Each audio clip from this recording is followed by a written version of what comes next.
All right, teammates. We are back once again. If this is your first time listening to the Move Swiftly podcast, welcome to the number one show on Innovative Team. We're great to have you. Hope your New Year's getting off to a great start.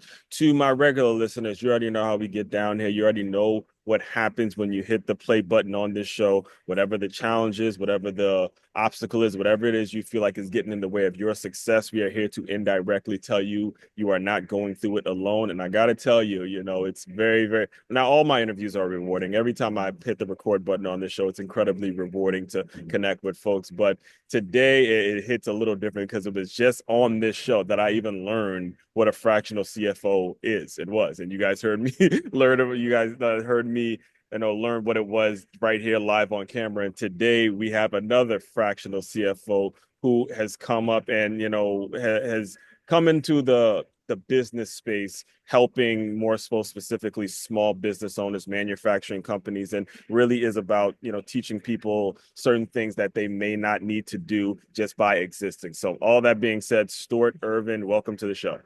Thank you, one. Appreciate you having me.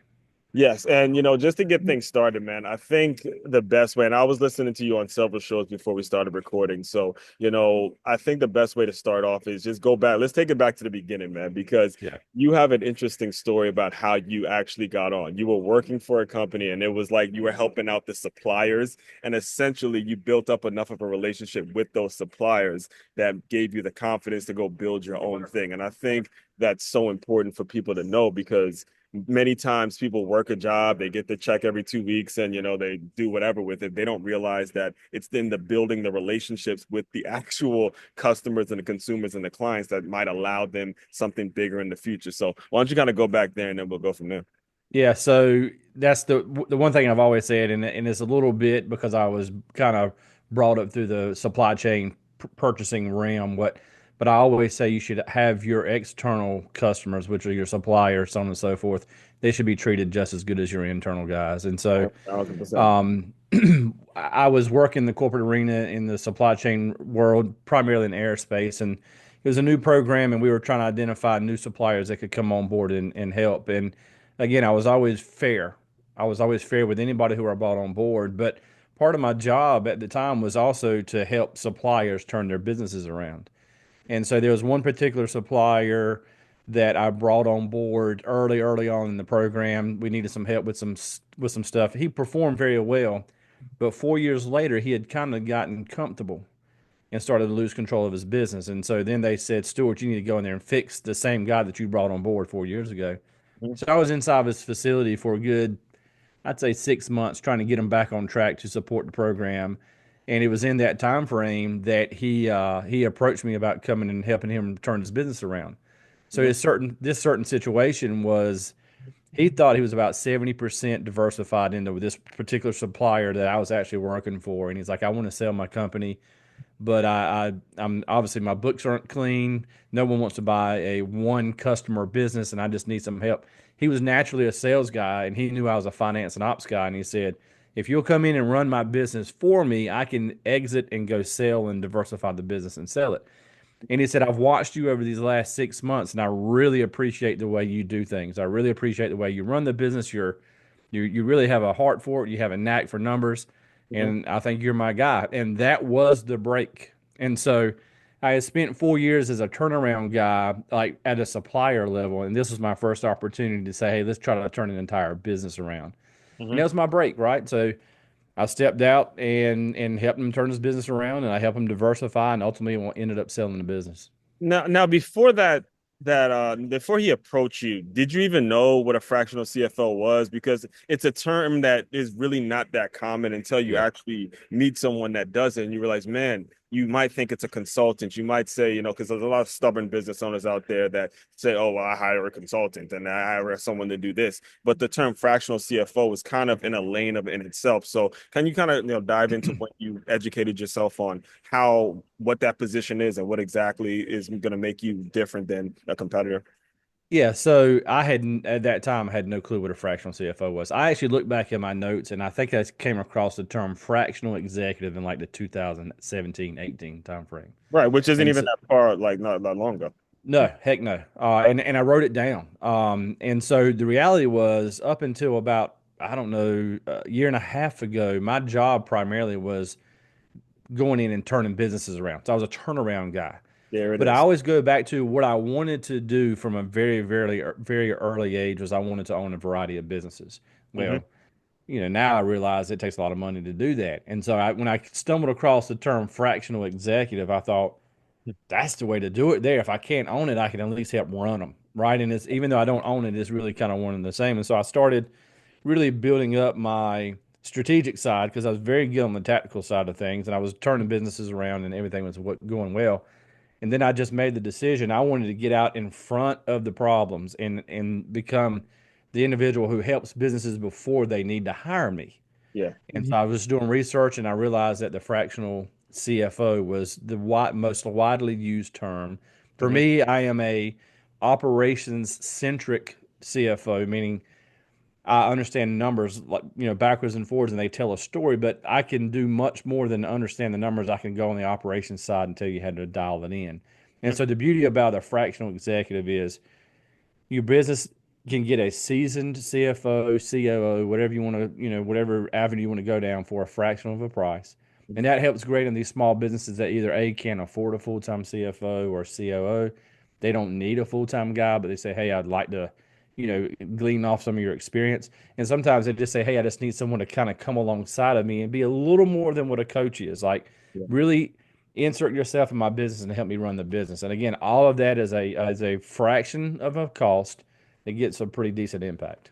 Yeah, and on that point of wanting to own multiple businesses, guys, you got to understand there's a lot of credence there. Some of the greatest business minds in the world, whether it's the Warren Buffetts, the Robert Kiyosaki's, you insert the name, whatever owner you like, they weren't just one business. They knew how to manage a lot of different things because they stayed in their lane and their principles, I'm gonna say it again, the principles remained the same and the system was intact. And I come from the sports background. One of the things that actually really drew me to your work is I like the logo with the X's and O's, and Mm, you're really heavy into sports. You're a big sports fan. And my first job out of college, Irvin, was I was a college scout for a company named National Scouting Report. So the way the company worked is they would, because it was commission work, they would basically tell you, know that the people that you're recruiting have the money and then go recruit them. So the reason it didn't mm, work out with me and them is because I would actually go to games not knowing anybody, go see who can play, and then write them down, and then go meet with the parents and all that. And as I was listening to you tell your story and what makes you different is you don't have conversations with the business owners that you serve until you no, see their numbers. You that's go right. through their numbers, you go through their numbers, you make sure they can't give you no BS with their story, and this is what we're gonna try. No, you look at the numbers, and then you start to say, okay, this is how I can help. So can you just walk us through your process because I thought Yeah. that was incredibly excellent, especially for any owners out there to be, if you're really serious about going and hiring the right people. Yeah. So the ultimate goal is this is going to be a win-win for each, right? So I got to make sure that they're fit for me and I got to make sure that I can actually serve them. So my goal is to give you an 8 to 10x return on the investment in my services, right? So Mhm. how I start with that is I look at their 3 years of financials and I go cash flow, P&L, and balance sheet. And I ask no questions. I just say if there's interest and we've kind of vetted each other out and say, okay, let's take this thing to the next level. We've entered into all the NDAs. They send me their 3 years of financials, and I tell them I don't want to talk to you at all. I'm going to let the numbers do the talking, and it's going to result in one or two things. You're either going to confirm what I tell you, or either if there's a disconnect from what I'm telling you, that means your numbers aren't correct. Either way, it's a good jumping off point, and so that's what I do. I do an analysis, and basically Mhm. I meet with when we kind of do our first face to face or really kind of get into okay, this is going to move forward. I Right. tell them this is the state of your business. This is what it looks like over the last 3 years. And 99% of the time, they confirm what I'm telling them. And now this gives me a starting point to say, okay, well, these are the areas, at least on a financial basis, that we need to start working on. Mhm. Traditionally, the financial issues will lead into an operational discussion that will say, okay, now here's our true jumping off point that we want to do. But Mhm. either way, I'll let the numbers do the talking. I learn all about the business, and I wait for the leader or owner to confirm what I'm actually looking at on the numbers. So can you speak a little bit to the resistance that you may feel by going through that process? And I ask this because like I'm back in the fitness and athletics days. I've unfortunately and fortunately, if you think about it, worked for six gyms that went out of business. I mean, Hmm. owners completely stubborn, and I'm telling you, this was the problem, and they would completely ignore it because they had it in their mind that they were just going to do things their way, and you see what the results are. So I Yeah. know the feeling of talking to business owners and telling them, hey, this is the way it's going to work, but they are so, and part of what makes them a business owner is being stubborn, but it gets to the point where it's like it is Yeah. nothing. So the resistance that you may feel and the challenges that come up with that, can you kind of speak on that a little bit? Yeah, so I've had to actually end relationships because of it, right? So Mhm. that's why the onboarding process is so critical. But a lot of times what you'll find is the business owner thinks they want to do X, Y, and Z until they get in the middle of doing X, Y, and Z.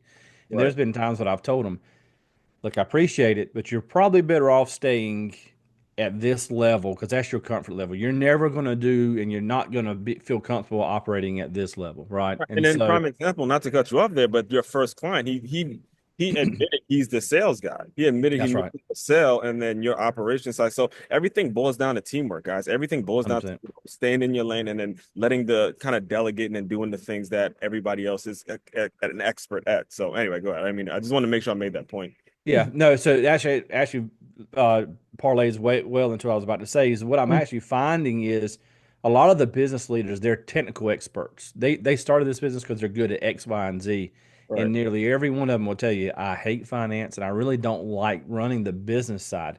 And Hmm. Bracket really was started back in 2008, 2009 to somewhat solve that problem. It existed as a business as a service, and we ran the business so you could do what you wanted to do. It Hmm. was only again in 2019 that we really reframed it up into a fractional CFO setup, but that's why we added all the strategy stuff. But what I'm doing is I'm filling in the gap in the weaknesses that the owner has. And Hmm. as unique as a fractional CFO, I'm a member of their management team, but I have to bounce up and somewhat act as a member of their board or whatever the case may be, and coach the leader or owner of the business, step back down and be a member of the management team, so on and so forth. But it's really all meant to complete the gaps of the owners by filling me in with the typically the finance and operational piece. And I remember actually the first time I heard the phrase working in your business and instead of working Hmm. on your business. This was is what 6 or 7 years ago now. I was Yeah. at a Tony Robbins event and he said that and it has stuck. And that's something I've heard you repeat on multiple occasions. Can you elaborate a little bit on that when you run into these same problems that we're discussing when it comes to clients? Because you're right, when it gets to the point where you as an owner, you start being in the business, you start losing that perspective on the business, a whole lot can all hell can break loose for you. Yeah. Telling you right now, numbers wise, profit, the whole thing. So, Yeah. So traditionally, before someone would have called me, they're going to have reached a ceiling. They're going mhm. to either reach a growth ceiling. Sometimes they're actually going backwards. So what you'll find is that stress will kick in, emotions will kick in, and the owner or the leader is going to go where they're comfortable. They're going to dive into the weeds, and they But yeah, typically but have they know they're sat. technical, right? Yeah, that's Yeah, they have sat in the weeds. They're mhm, down trying, man, something's not working. Either we're not executing the sales right, or we're not doing the service or install, whatever the case may be, right? mhm, So they're down deep in the weeds and they've sat there for several months and have lost sight of actually what's going on in their business. And now all of a sudden their business is out of control. And right. so my number one goal is to come in and help them come up out of the weeds and start looking forward. And the way we do that is we develop an annual plan or an annual budget to get the business owner to stop looking only at the results and try to put a plan forward and drive the business forward. And that's how we do that. Once you somewhat have a plan and a forecast, you'll start missing things. And then that's when I would direct the leader to say, hey, this is something worthy of working on. Get out Mhm, of that meeting, get out of those emails, get off that email chain, let someone else delegate and do that. Let's focus on this because this is your biggest issue right now that's mhm, creating profit leaks, lack of sales, so on and so forth. And that's how I really try to drive it. And they'll be like, I know I've got to get out of the weeds, and I say, no, there's no but. If mhm. you fix this, watch what happens. And it's really just they just need someone to come alongside them and express it, and they typically know it, but you have to continuously hold them accountable. Stop doing that. Get off that email chain. Mhm. And let someone else do that. And eventually, once we have a couple months of the planning and the forecast and financial analysis behind us, then they start to recognize, all right, now I'm at where I need to be. I'm more comfortable, and we just go from there. Now, you mentioned it actually officially started in 2008, and from the time that was I was a sophomore in college at that point. And from 2008 to now, we're in 2025. Hmm. The world of social media has changed everything, technology, AI, the way Chat GPT works. There's a lot of people now that can use the internet to outsource a lot of the work. However, you still have to have a human brain to work Yeah. these things. How has your business been able to adjust with all of these changes, knowing that you actually have technology and you can help people and you can counsel people on these things? Yeah. So I use Chat GBT with the best of them. Um, I I'm, actually just started doing that this past couple months. I had it was somebody else who was on the show, and I'm a creator. I was yeah. stubborn. I ain't using that, dog. I ain't doing it. Yeah. He goes, look, man, I loaded up all my blogs, I loaded up everything I wrote, and I put it in Chat GPT, and I said, make it sound like me, and it tripled my like results and the amount of productivity. I did the same thing, and now you see article after article come out every single day. It used to only be once a week. Now it's Mm, every single day. So I'm like, yeah. listen, I hear you, man. Yeah. So I use it religiously every day, multiple times a day. But the reality is, at this point in time, you Mhm. still do need the human intervention. Because again, a lot of these guys I deal with, they don't deal with Chat GPT. They're small businesses. They're just like, hey, they've never. So a lot of them have never even had formal education beyond high school, and they just kind of go do their thing. And so, Mhm. um, I'm an advocate. I use it. I tell them that I use it, and I actually show them how I do the prompts, and so on and so forth. So I'm embracing it because I've recognized that all it is doing is making me better at what I'm already good at, right? And so I've learned that it's still you can dump the prompts in there, but you have to have the real life experience to understand how to make Chat GPT do your thing, right? Yes. And that really goes for all the financing and bookkeeping and all that stuff. Mhm. It's all fine and dandy. All that stuff can be fairly automated, but it's taking the numbers and turn it into a story where a non-financial person can understand it and Right. and make it to how it fits their business. And then they go, now I see. So again, Right. there's a lot of AI and automation in everything that I do, but I'm more or less a storyteller.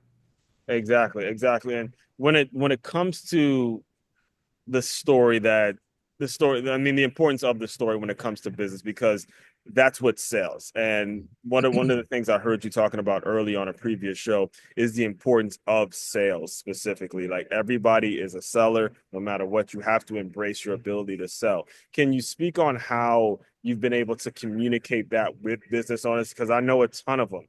They have the nicest logos, the greatest Hmm. websites, the greatest merch, the t-shirts, everything, but they do not sell because it gets them out of their comfort zone. So can you Yeah, speak on how you're at least able to communicate the importance of sales before you even go get a tax ID, before you even go register the business? You got to go figure out who you're going to sell it to, or if that's it's right. going to sell anything, sell it all. Go sell Yeah, it, man. Go sell it. But I'll let you yeah. talk because I've vented about that for years.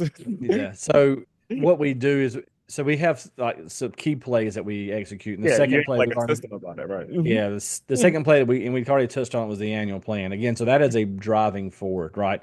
And what we normally do is it's okay, what is it? What is your current sales today? And let's just say they're 10 million. That's okay. Let's work together to develop a good plan of what do you want to be next year. So we say, okay, let's shoot for 12 million. So then I'll explain to them you currently have $1 million in your backlog. That means you've got to go find $11 million. And a lot of times, like, oh, I have no clue.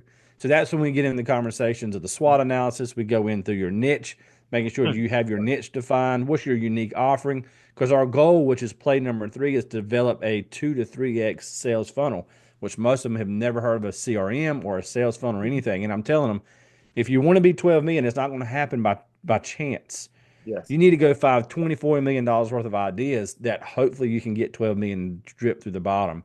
And so Hmm. we just that's the exercise that we go through. We put in quarterly strategic offsite meetings and we Hmm. start driving forward. And one of the bigger key metrics that we put in place is bookings.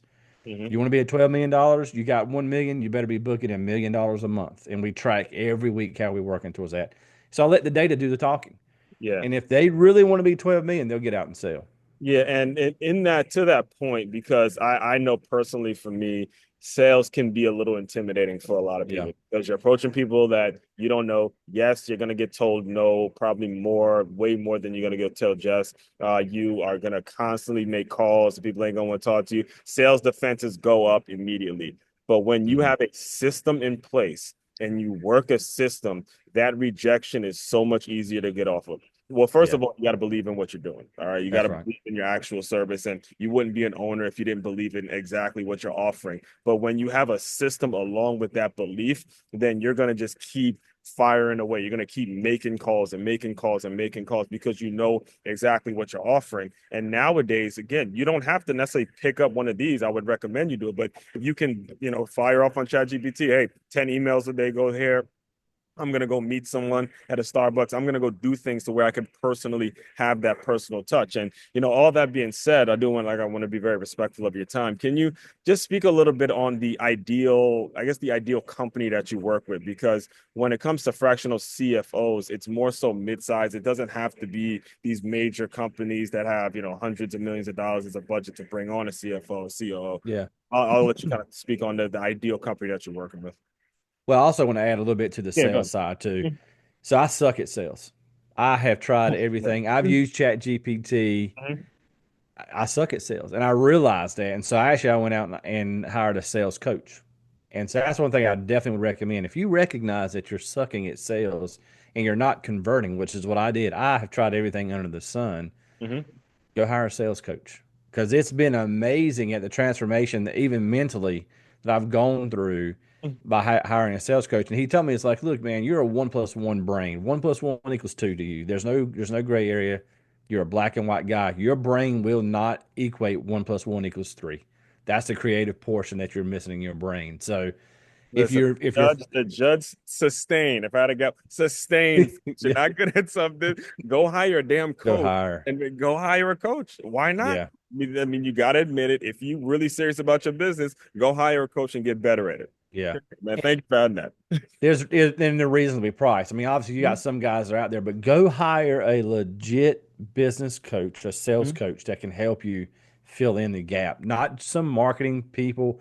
No, a legit person that's going to put you through the paces for you to understand. I mean, again, understand your market dominating position, understand who identify all your clients, your target clients, which we get into now, and then Right. you can really put a whole plan in place. And so for me, my target client is a manufacturing company, Mhm. less than 30 million, so between 1 to 30 million in sales. Right. But the biggest kicker is the owner must want to grow. They must want to grow. If there's no desire to grow, then the relationship will not work. And Yes. so there's been, again, too many times where it's like, I think I want to be X. Now you need to be for sure that you want to be X. And I can help you make sure you maximize that. So again, the manufacturing sector, between 1 to $30 million, we're good to go. All right, so folks, what we just witnessed again is an example of, first of all, knowing what you're good at, but secondly, knowing exactly who you want to serve, knowing your avatar. You guys have heard me, the regular listeners at least have heard me talk about that on multiple occasions. Knowing your avatar to the point where you know exactly how much they're making, what it is they want to do, and you can spot the person. You don't have to be, and to be 100% honest with you, sir, you don't have to be great at sales if you Mm. have the mindset of knowing exactly who you're going to want to serve, because the person that you're talking about, you don't want to come off as salesy. You don't want to come off oh, I just want to get this money from you. You want to come off as a genuine person, like you just mentioned. You're making this amount. Whoever's listening to this right now and heard that number, they're like, oh, that's me. We Yeah. talking to me. You ain't even telling me. That's my boy right there. Yeah. And you have that mindset, you really won't have to be uncomfortable in an uncomfortable, sleazy sales conversation. It's when you start veering off and trying to catch people and play games with people, that's when everything goes out of whack. So I commend you for knowing your numbers and knowing exactly who that avatar is. I cannot Yeah. stress the importance of that. So, all that being said, you sort of already mentioned this a little bit. Can you just tell people a little bit what's next, what's coming down the pipeline, what's the future hold for the company?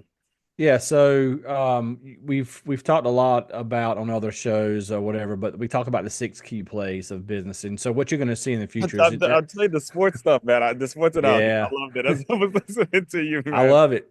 I love it. Yeah. And so you're going to see that really come to the forefront. So part of what I'm working with the coach is really defining and finalizing those plays, and you're going to see more of that in the future. Right. Try to make it a little more of a operating playbook per se, and we're finalizing that. So that's really what the future holds. It's going to continue to grow. Hmm. Again, you may see some operating system stuff come out that are a little bit come out of the bracket arena. Okay. But again, it's really the plays that I've used over the last decade, 15 years of once I got a business healthy, what was the main focus that we worked on after that, which was play six, which is value creation. So it's really kind of a twofold deal of getting your business healthy through plays one through five, and then play six is about creating value in your business. And what is the best way for people to get in touch with you if they would like to hear more? So I'm super active on LinkedIn, Stewart Ervin, Ervin, or you can check my website out, Bracket MGMT, which is short for management, bracketmgmt.com. Great. And all of that will be included in the show notes as well. So, Stuart, the final thing I do to close out all the shows is want you to use your imagination a little bit. You are back to, I guess, 2004 time. You're helping out this supplier. He's seeing the way you work. You're not really sure what's going on next. So I want you to pretend that that version of Stuart has come into the Zoom room. Give him some words of encouragement, and we will officially close. Yeah. So the words of encouragement is you're going to have a long road. You're going to screw up a lot, and just understand that every failure is actually going to make you better. And Yes. that's not cliche.